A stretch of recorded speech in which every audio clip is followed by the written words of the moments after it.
Kalau video ni lalu dekat FYP korang, boleh tolong like tak?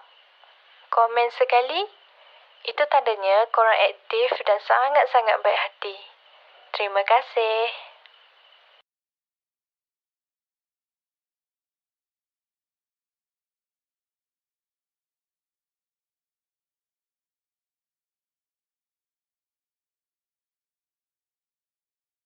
Kalau video ni lalu dekat FYP korang, boleh tolong like tak? Komen sekali, itu tandanya korang aktif dan sangat-sangat baik hati. Terima kasih.